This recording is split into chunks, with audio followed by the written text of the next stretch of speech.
예, 이 챕터입니다. 죽음이란 무엇인가의 두 번째 장, 영혼은 존재하는가. 어쩌면 다 한 장 한 장이 책 제목이죠. 죽음이란 무엇인가, 영혼은 존재하는가. 이 책에서 계속 말씀드리지만 답은 안 날 거예요. 그러니까 어떻게 서로 논쟁을 하고 있는지 그런 걸 보여주는 장입니다. 영혼은 존재하는 걸에 대한 이야기입니다. 예, 이철우 선생님 한번 천천히 얘기해 주시면서 진행하도록 하겠습니다. 네, 이 장 영혼은 존재하는가. 앞서서 이제 말미에 언급됐던 것처럼 이 장에서는 이제 이원론과 일원론 각기의 주장들을 이제 살펴보면서 아까 얘기했던 것처럼 셀리 케이건은 일원론자 물리주의자입니다. 그래서 이제 거기에 따라서 이원론자들의 주장을 반박하는 이제 주장과 반박 이렇게 좀 전개가 되고 있습니다.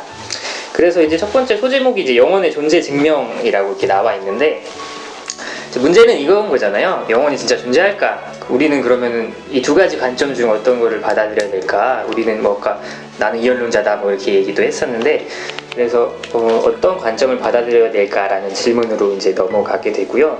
결국에는 육체는 다 동일하게 인정을 하죠. 이원론자든 일원론자든. 거기서 차이는 이제 영혼에서 갈라지는 부분일 텐데, 이제 영혼이 정말 이제 존재하는가를 증명해 볼 필요가 있는 거죠. 네. 그래서 정말 그런 증명을 할 수 있는 근거가 있다면 그걸 받아들이면 되는 거고, 그렇지 않으면 우리는 그거를 반박하면 되겠죠? 포기하면 되겠죠?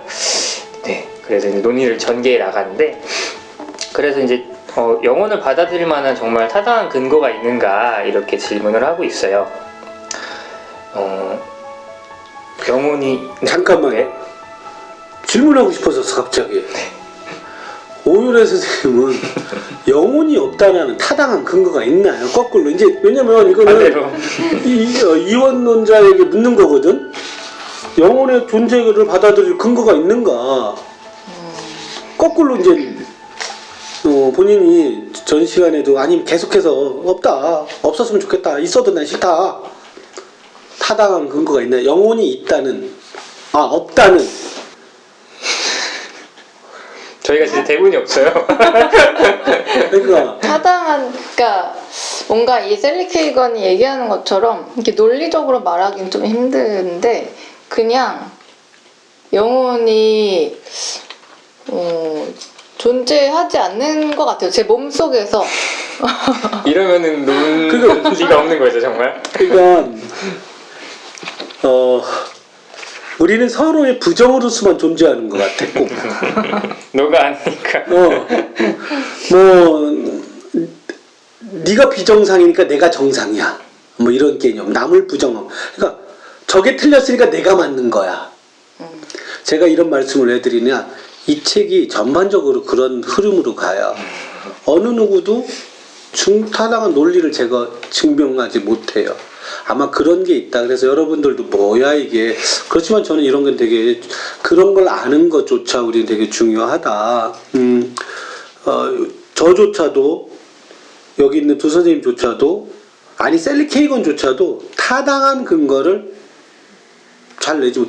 타당한 근거를 댔다면 이건 끝났겠죠. 어느 정도 논의가 끝났을 내용이지. 신이 존재하냐 존재하지 않느냐, 우리 그건 제일 중요한 건 그런 토론을 하지 않는 게 제일 중요한 거겠죠. 했다가는 그건 답이 안 나오는 거니까. 네, 죄송합니다. 너무 말 끊어서 죄송하고요. 예, 가시죠. 네. 그래서 아까 다시 질문을 드려보면은, 그래서 이제 영혼을 받아들일 만한 타당한 근거가 있는가. 이제 영혼은 존재하는가, 이 장의 시작과 마찬가지인 거죠. 이 장은 이제 그거를 증명하고 주장을 반박하는 구조로 이루어져 있는데, 이렇게 그러면 물어볼 수 있을 것 같아요. 오유래 선생님은 뭔가가 존재한다고 할 때 그거를 어떻게 확신하실 수가 있죠? 만약에 연필이라는 게 있다고 했을 때 어떻게 그게 연필이 정말 있다라는 걸 아실 수가 있죠? 이제 눈으로 보고 만졌을 때 느껴지고, 연필을 잡을 수 있고 이런 것들을 통해서. 그게 우리가 흔히 얘기하는 감각인 거죠. 예, 감각으로 보면은 우리가 있다라고 흔히 생각을 하죠. 그러니까 느껴지지 않고 아니죠? 만져지지 않고 보이지 않고 하면 우리가 흔히는 그거는 없다라고 하죠. 네, 1차적으로 우리는 감각을 사용해서 뭔가가 존재하고 있다라는 거를 네, 알 수가 있죠. 하지만 그렇다면 영혼은 없는 거 아니냐라고 얘기를 할 수 있잖아요. 우리가 이론론자 입장에서는. 근데 사랑은 존재하나요, 안 하나요? 제가 타겟이 많이 되네요. 사랑은 감정으로 느낄 수 있으니까 뇌 기능 아닌가요? 그렇게 얘기할 수 있겠지만 그게 느낀다는 게 보여지냐는 거죠. 있다 없다를 그렇죠. 보여지진 않죠. 않죠. 그러면 누가 영혼이 느껴진다고 하면은 그러면 있는 건가요? 본인은 안 느껴진다고 했잖아. 네. 눈에 보이지 않는다. 우리가 똑같은 반박이라는 거죠.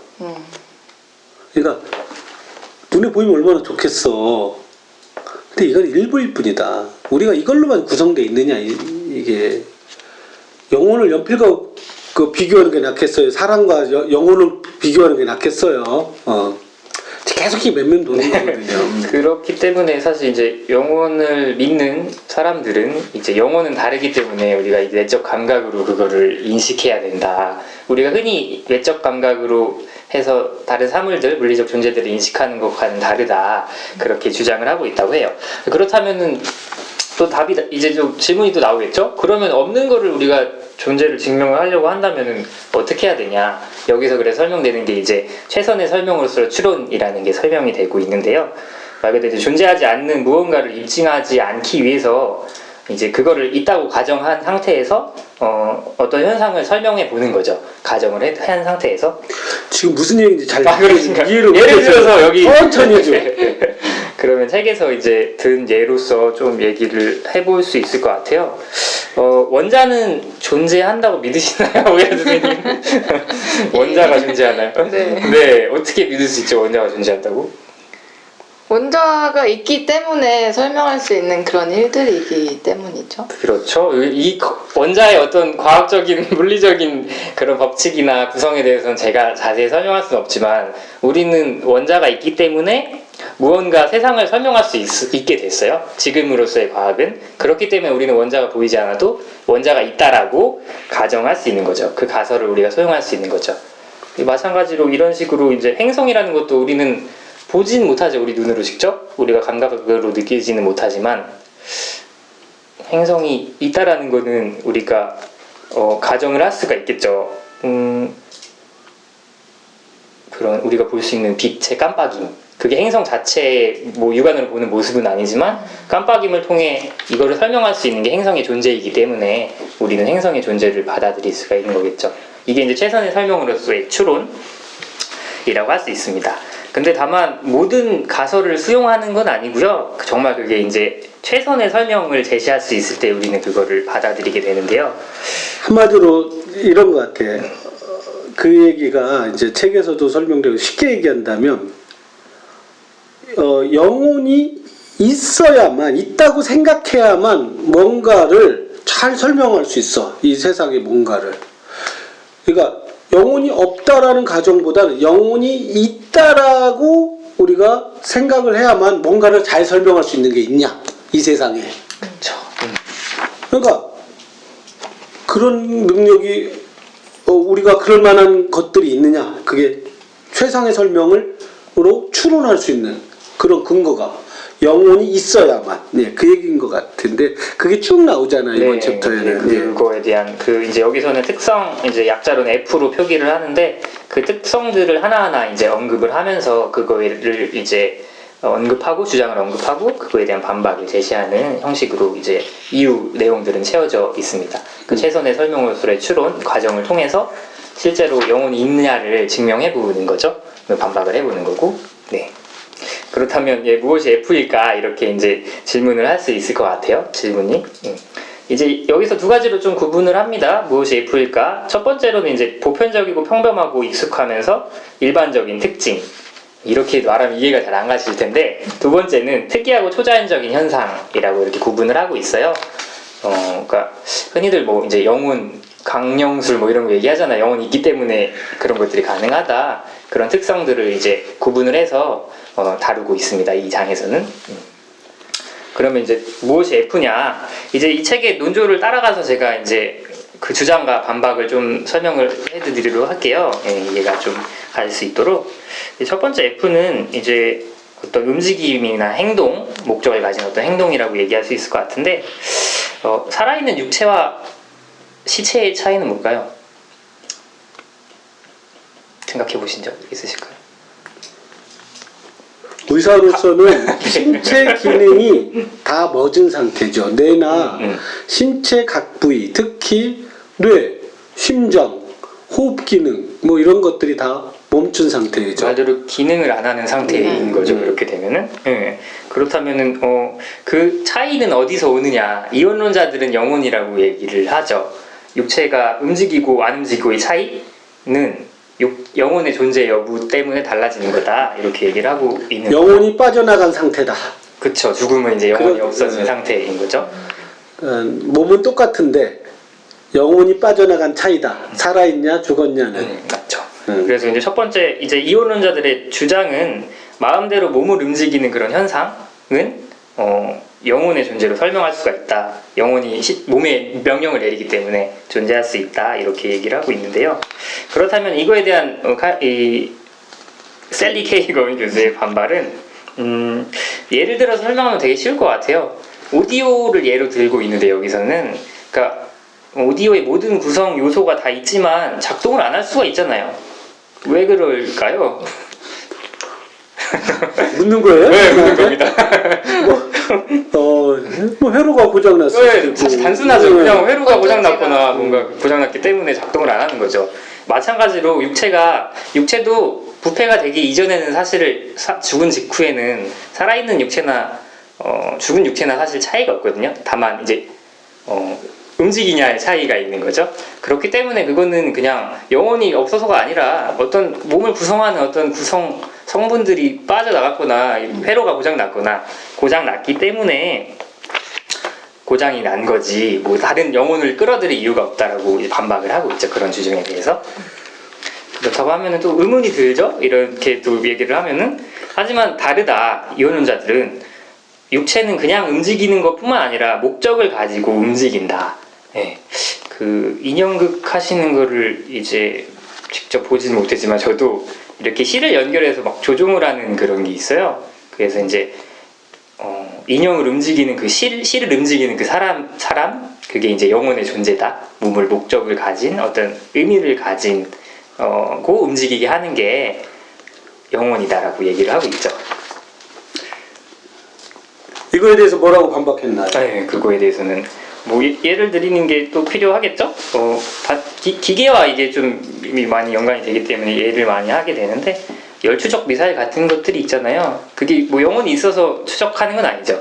네, 어떤 다른 신체 이외의 다른 기관이 있기 때문에 컨트롤하는 건 아니죠. 단지 그냥 열을 추적할 수 있는 뭐 이제 회로라든가 이런 게 내장돼 있기 때문에 명령을 내리는 어떤 그 부위가 있기 때문에 가능하다라고 얘기를 하고 있는 거죠. 예.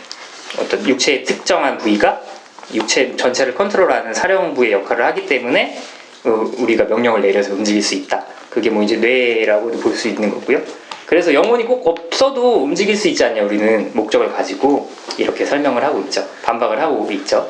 사실 그거에 또 하나 예가 될 수 있는 게 어떤 한 인간이 이제 전두엽, 특히 전전두엽이라고 하는 부위가 계획하고 실행하는데 아주 고도의 기능을 수행하는 부위예요. 내 사령탑이죠. 거기가.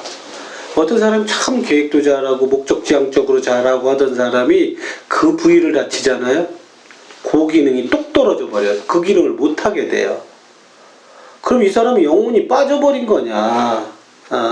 이렇게 반박할 수도 있겠죠. 그냥 한 뇌 부위의 기능이 흔히 말해서 상실된 거죠.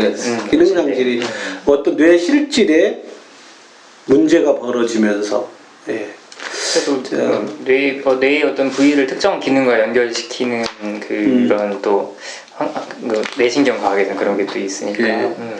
그래서 점점 이런 게 밝혀지면서 또 셀리 케이건 때와 달리 지금은 과학이 좀 더 발달하면서 조금씩 무게추가 이게 너무 바뀌어 나가는 분들이 있죠, 분명히. 이론론자들에게 조금 유리한 쪽으로 약간 바뀌어간 것 같아요. 예.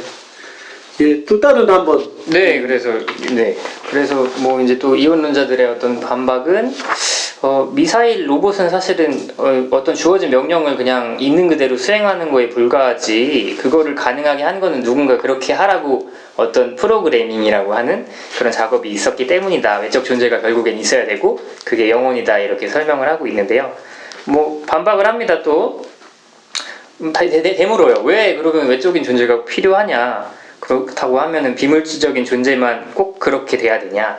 얘기를 하면서 두 가지 예를 드는데, 사실 종교와 영혼은 어떻게 보면 좀 유사할 수도 있지만 여기서는 종교적인 예를 들어서, 기독교가 이제 인간을 창조했을 때 뭐 신이 숨결을 불어넣었다, 이렇게 얘기를 하잖아요. 그 자체가 어떻게 보면 이제 프로그래밍을 작동시키는 어떤 기제가 된 거죠. 영혼이 꼭 있어서가 아니라 신의 숨결이.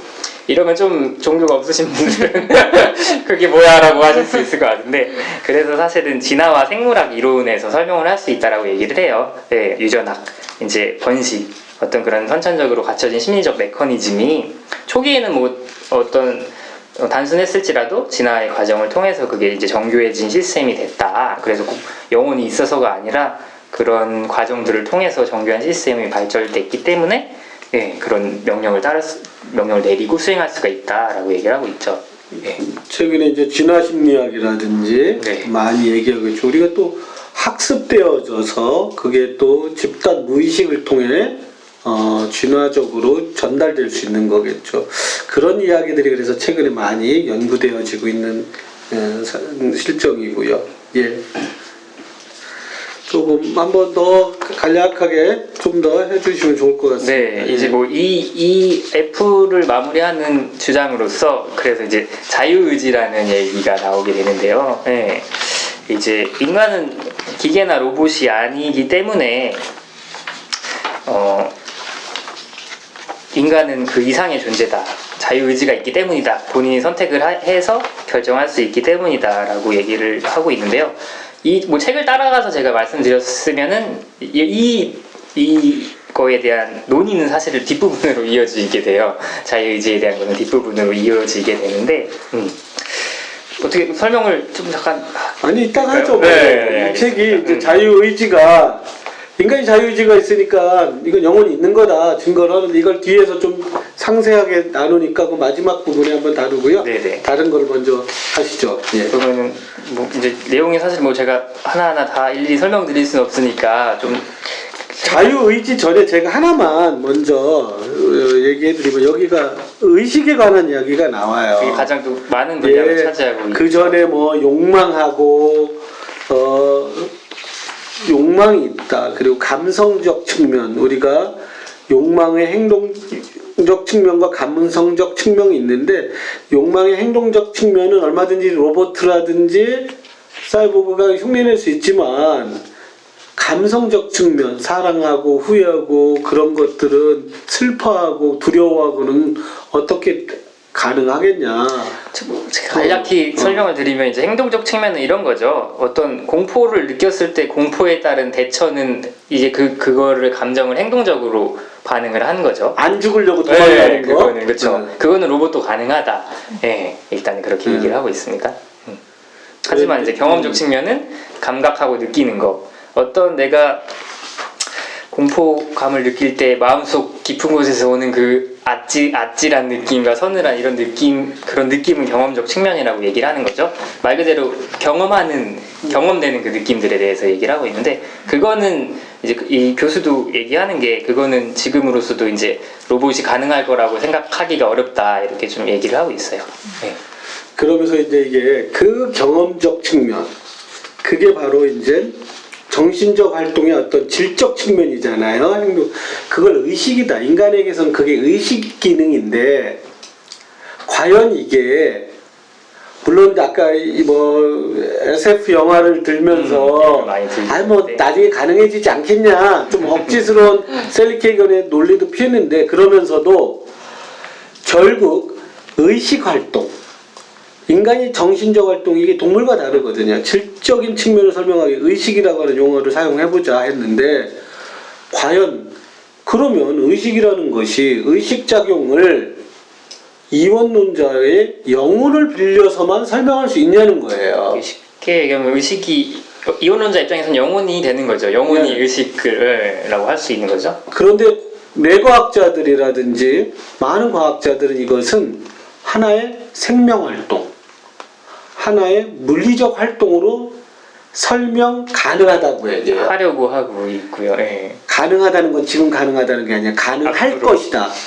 그런데 셀리 케이건 교수가 책을 썼을 때 당시보다 지금 뇌과학이 정말 많이 발달해서 여러분들 혹시 이런 뭐 미래과학, 지금 현재 나와 있는 최신 과학계에 보면 예전엔 양자역학이라든지 이런 막 스트링 스요리, 띠 이론, 뭐 우리 빅뱅 이론에도 이론, 나왔던 네. 이런 게 많이 우주의 비밀을 밝히는 게 많이 나왔다면 최근에 조금 더 많이 각광받고 있는 분야도 중에 하나가 바로 의식을 다루는 장면이 저기 챕터가 많이 구성이 돼 있어요.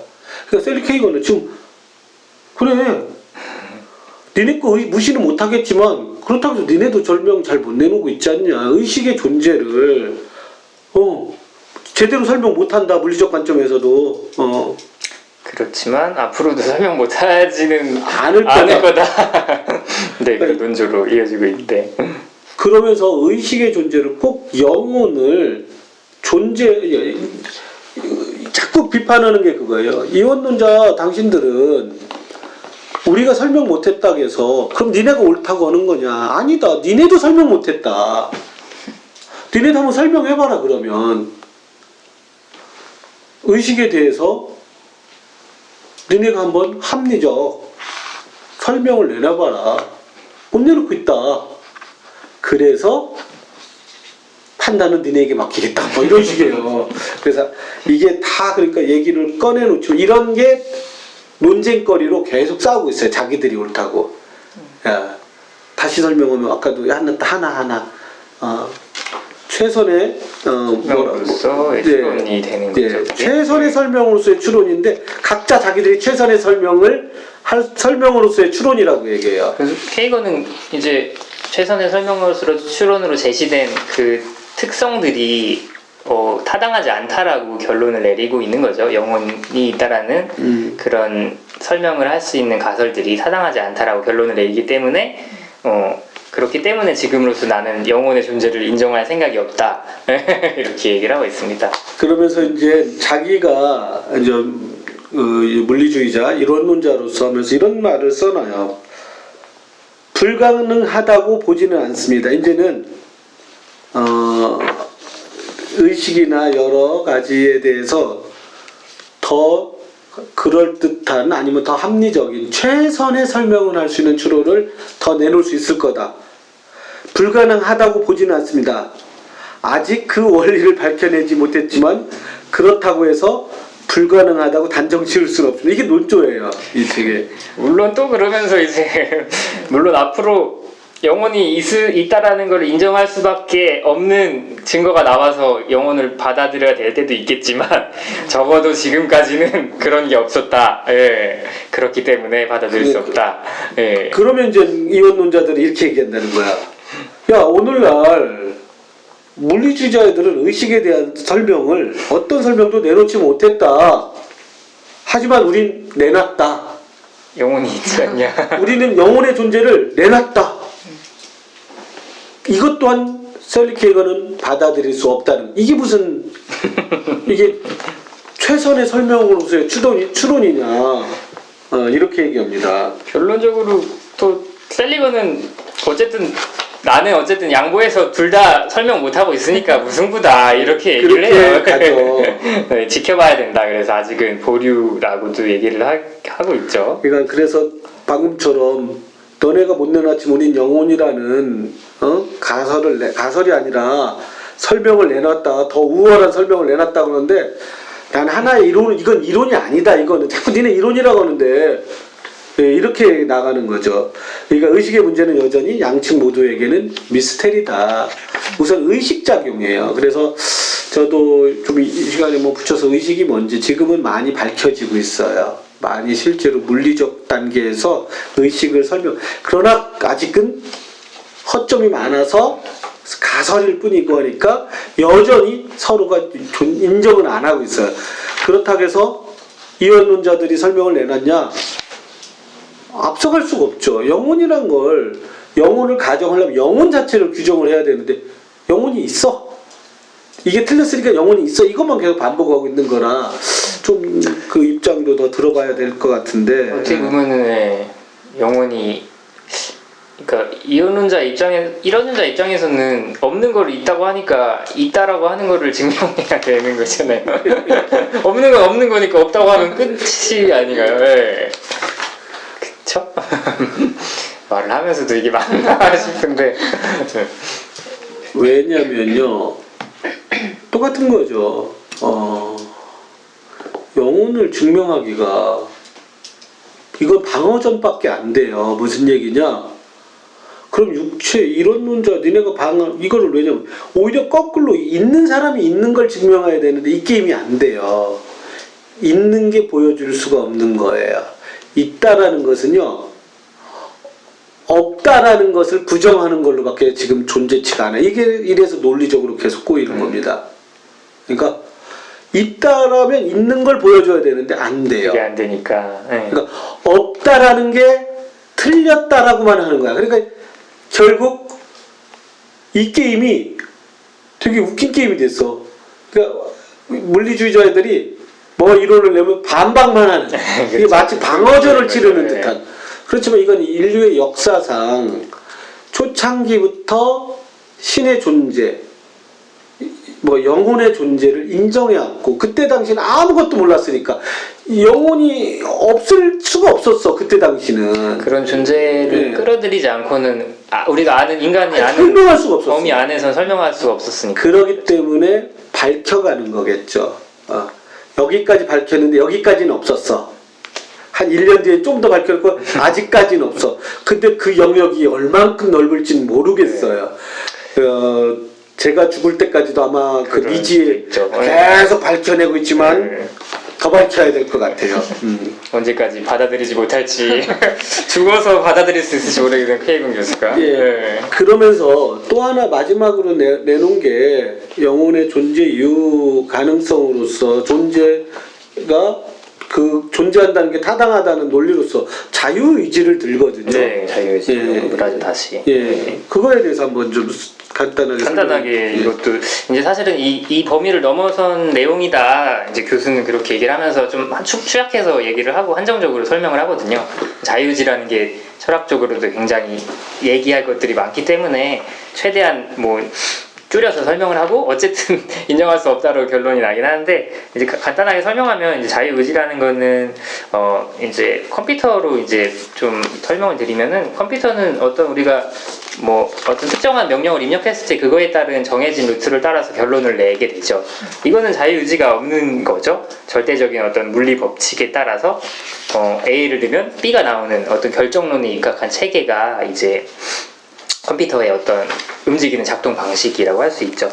이거는 이제 우리가 결정론이라고 얘기를 하고요. 자유의지는 말 그대로 A가 왔어도 우리가 B가 아닌 C를 선택할 수 있는 것, 그게 이제 자유의지라고 얘기를 할 수 있죠. 뭐 어렵게 설명했지만 뭐 어렵지 않죠. 우리가 뭔가 선택할 수 있는 어떤 의지가 있다라고 여겨지잖아요. 보통은 내가 먹고 싶은 게 있으면은 그거를 내가 선택할 수 있는 권리가 있는 거니까.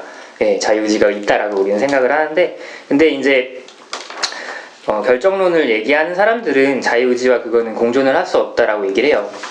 바로 이해가 안 가는 말은 아닐 거예요. 선택을 하면서 결정적으로 선택이 정해져 있다라고 얘기하기는 힘든 거니까 받아들일 수 있는데, 어쨌든 이래서 결정론적인 어떤 시스템 상에서 자유의지는 있을 수 없다.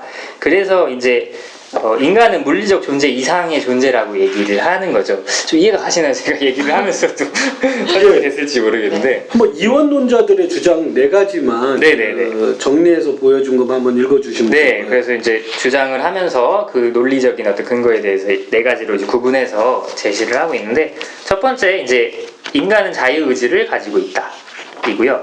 두 번째는 결정론의 지배를 받는 존재는 자유의지를 가질 수 없다. 네. 이제 양립이 안 된다는 얘기죠. 아까 얘기했던. 세 번째, 순수하게 물리적인 존재는 결정론의 지배를 받는다.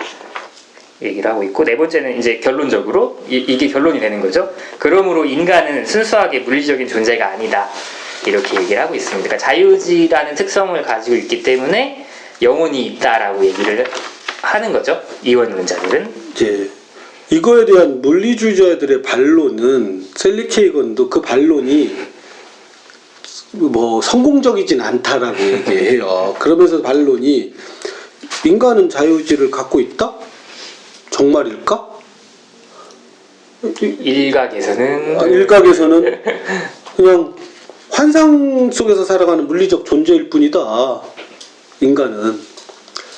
그럼 이거에 대해서 니네가 답을 해봐라. 이원론자들은. 그러니까 여기서 가설로 이제 얘기하니까 여기서 또 가설로 맞받아쳐서 서로 반론에만 있어요. 네. 누구도 자기 주장을 안 해. 그러면서 이제 결정론의 지배를 받는 존재는 자유의지를 가질 수 없다. 예. 또 다른 주장에서는 이게 양립이 가능하다라는 주장이 있다라고 해요. 네. 자기도 그걸 믿는데 여기서 지면이 너무 좁아서 다 설명할 수 없다. 뭐야 이게 싶나게 되죠, 사실은. 근데 그만큼 이거는 한마디로 확증적이지는 않지만 논쟁거리다. 순수하게 물리적인 존재는 결정론의 지배를 받는다? 뭐라고 얘기하죠, 이거는? 이게 사실 되게 재밌는, 어쨌든 이거는 좀 재밌다고 느껴졌는데, 그러니까 모든 우리가 얘기하는 물리 법칙이라고 하는 게 이전에는 모든 게 이제 결정론이라고 얘기를 했었죠. 이전 시대의 물리학에서는. 그런데 이게 과학을 계속해서 발전을 시키고 연구를 하다 보니까 경험과학에서는 이게 결정론이 아닌 거예요. 연구를 해보니까. 특히 이제 양자역학이라는 곳에서는 어떤 A일 때 B가 아니라 A일 때 B일 수도 있고 C일 수 있는 확률이 존재를 한다라는 거죠. 그렇기 때문에 그 주장이었던 이제 순수하게 물리적인 존재는 결정론의 지배를 받는다라는 그 논거가 깨지는 거죠. 확률적일 수도 있는 거죠. 네. 그러니까 뭐 확률이 99.9%라도 0.0 결정론이 아니니까. 네. 0.1%는 아닌 거니까 결정론 100%가 어딨냐. 물리 법칙이 지배하는 세계 속에서도 결정론은 존재하지 않는다. 그렇지만 이제 저는 그렇게 생각해. 이 책을 읽다 보면 계속해서 나오는 게 영혼이 존재한다는 결론에 이르기 위해서는 앞에 세 가지가 명제가 입증돼야 되지만 우리는 세 가지 명제 모두에 대해서 의문을 제기했다. 그러니까 의문만 제기한 거야. 그럼 우리가 의문 제기했으니까 니네 답해봐라. 근데 얘들이 답을 아직 못했다. 그러니까 의심할 만한 철학적 과학적 논의도 제기했다. 의심할 만한. 물론 그것만으로 자유의지에 관한 이원론자들의 주장이 완전히 틀렸다고 단정 지을 수는 없다. 맞죠. 예, 그렇다고 하더라도 이와 같은 논리를 통해 영혼의 존재를 주장하고자 한다면 여기서 내가 제기한 모든 의문점에 타당한 답변을 내놔야 할 것이다. 서로가 저는 이걸 딱 느끼면서 이 책을 읽으면서 아직도 팽팽하게 서로가 서로에게 이원론자가 이원론자에게, 이원론자가 이원론자의 물리주의자에게 서로에게 의문만 제기하고 답변만 요구해. 자기들이 또 답변하면 그거에 의문을 제기. 여기에서 아직도 헤어나지 못하는 판세다 지금. 그러니까 한 방이 없는 거죠. 네, KO를 날릴 만한 게 없이 서로 이렇게 맞부딪히는 그런 상황인 거죠. 예. 권투 뭐 이렇게 생각을 해보면. 예. 제가 조금 마지막 남은 거 우리 영혼을 체험할 수 있는가 또 짧게 여기서도 뭐 다루고 있긴 해요. 이제 임사 체험, 특히 예를 드는 게 이제 초현실적인 어떤 그런 상황들, 임사 체험이나 강령술 이런 걸 얘기를 하는데 믿으실지 모르겠네요. 두 분은 안 믿으시겠죠, 당연히. 저는 여기서 설명한 임사 체험에 대해서 되게 이게 과학적, 그러니까 임사 체험이 영혼의 존재처럼 얘기하지만 네. 이게 완전 죽은 게 아니라 살짝 엿보고 온 거다라고 말할 수도 있고 저승을 약간 엿보고 온 거겠죠. 그런데 여기서 공통점이 몇 개 나타난다. 문화와 어떤 국가나 문화권을 막론해서 유사한 발견들이 있다라고 얘기를 하죠. 그러니까 이게 한마디로 우리가 이제 육체적 고통이 극에 달하면 어떤 엔돌핀, 이게 몰핀 성분이거든. 이게 과도하게 분비돼 가지고 환상을 일으키는 거 아니냐. 그게 이제 반론으로 제기. 예, 반론으로 제기됐어요.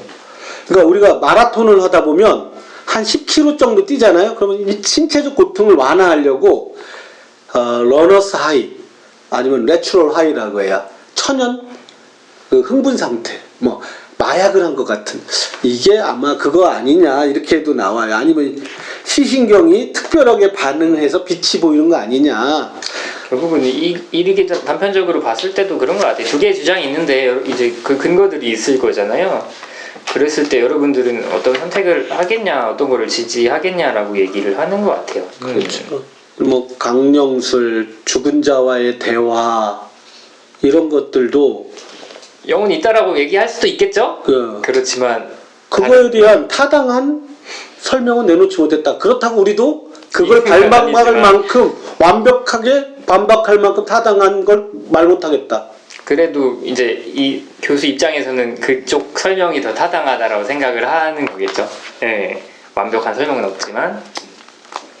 그래서 이렇게 결론적으로는 이렇게 최근 얘기를 해요. 그게 타당한 설명이고 최선의 설명인가, 그 영혼을 믿는 사람들이 주장하는 그 설명이 타당한가, 최선의 설명인가 이렇게 물어보고 있죠. 네, 자기는 그러면서 이론론자의 설명이 더 타당한 것 같다. 믿을만하다. 자, 여기까지 서로 아무것도 원래 본인의 어떤 논거 없이 영혼의 존재를 부정했던 오히려 선생님은 한번 이 정도 했는데 어느 쪽에 더 믿음이 가시고 타당한 것 같아요.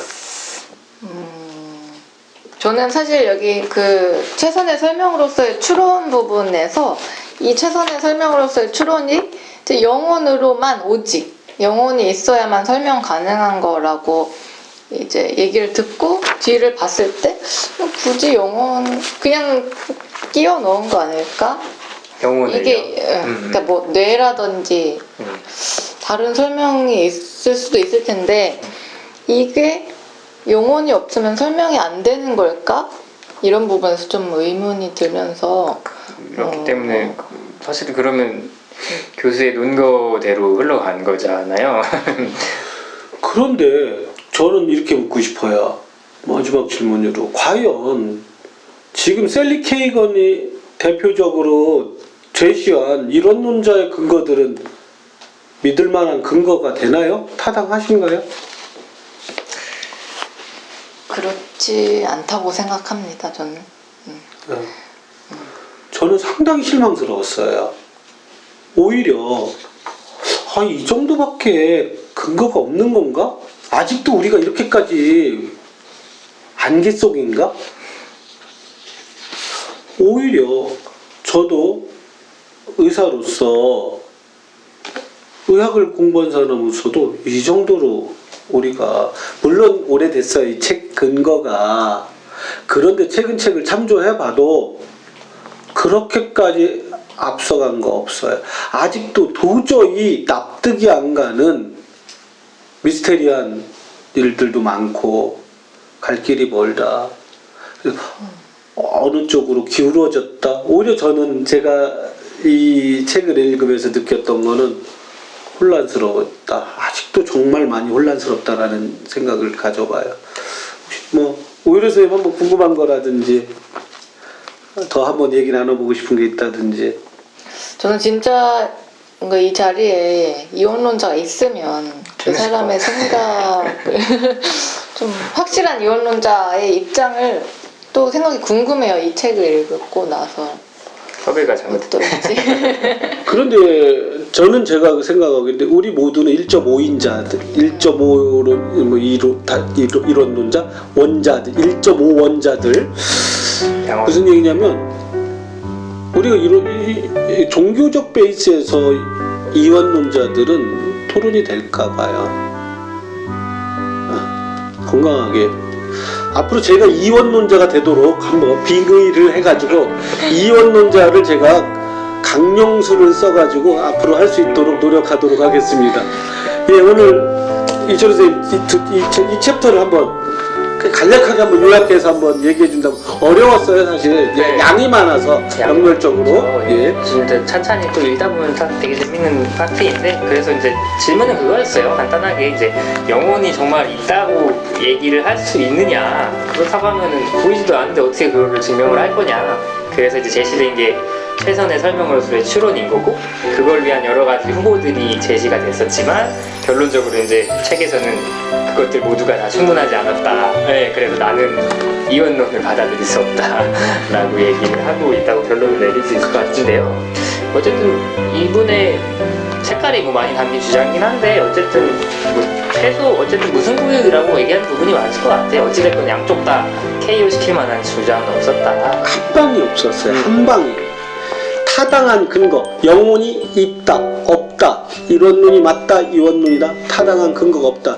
그래서 앞으로 이 지리한 무승부 게임이 계속 펼쳐질지는 계속 앞으로 더 책을 읽어나가면서 보도록 하겠습니다. 예, 이 챕터가 좀 길었습니다. 예, 그래도 뭐, 좀 저희의 설명이 부족했다라는, 그렇게 길게 하고도 설명이 부족한 것 같습니다. 죄송합니다. 책 많이 보시기 바랍니다.